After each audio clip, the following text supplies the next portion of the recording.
Alors, il y a de plus en plus de personnes en France censées être en communion avec les esprits. Alors, on appelle ça des chamans. On pensait qu'ils étaient nombreux, enfin qu'ils étaient surtout en Amérique, et on découvre qu'ils sont aussi en France. Alors, justement, pour aller mieux se retrouver et trouver leur voie, il y a effectivement de plus en plus de gens qui font appel à des chamans. Donc, de ce fait, enfin, qui ont cherché des solutions à leurs maux du côté chamanique. Donc, de ce fait, il y a une implantation chamanique qui est exponentielle en France depuis 2 à 3 ans.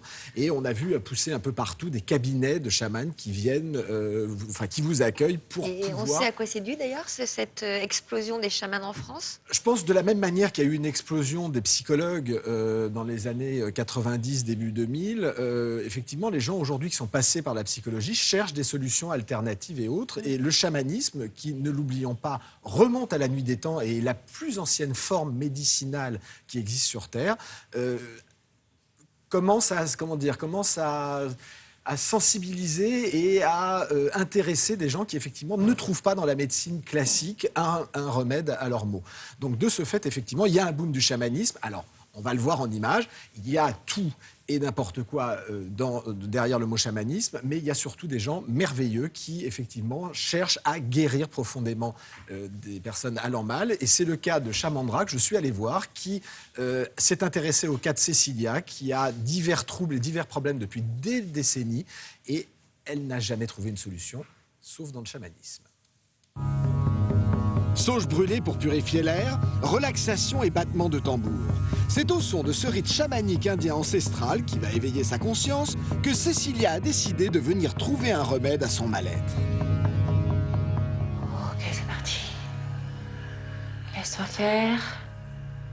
L'esprit de la sauge est présent.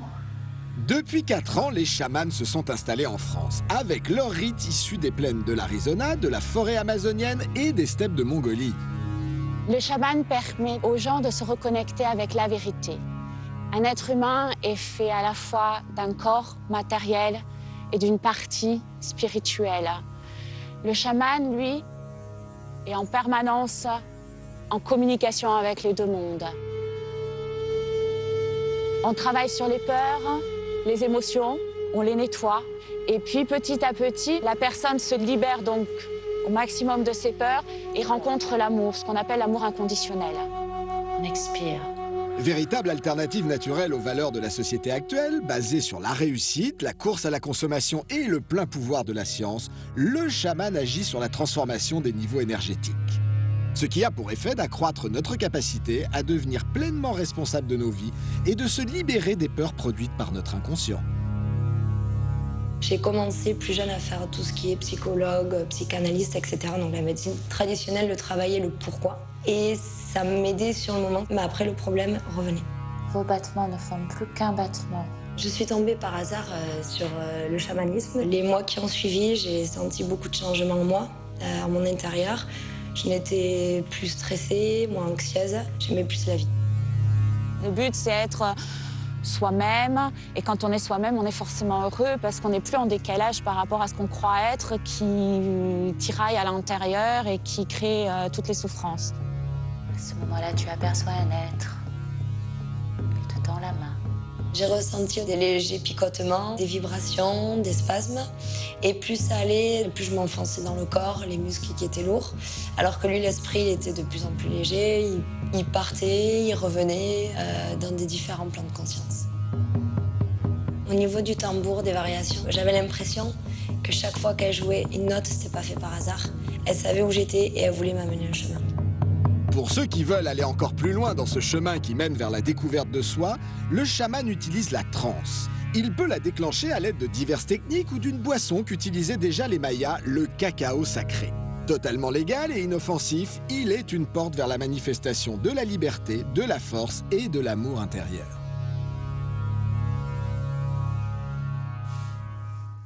C'est étonnant. Une technique particulière, étonnant, on y croit, on n'y croit pas. Est-ce que c'est nouveau?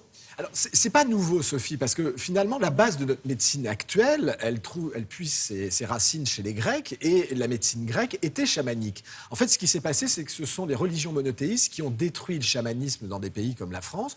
Les derniers chamans, ce sont les sorcières qu'on a brûlées au Moyen-Âge. Mais dans d'autres contrées, effectivement, le chamanisme a perduré. Donc on pense bien évidemment à les plaines d'Arizona avec le chamanisme indien. Voilà. Ensuite, il y a la forêt amazonienne péruvienne où il y a le chaman avec l'ayahuasca. Et puis, il y a les steppes de Mongolie où il y a une autre forme de chamanisme toujours avec le tambour.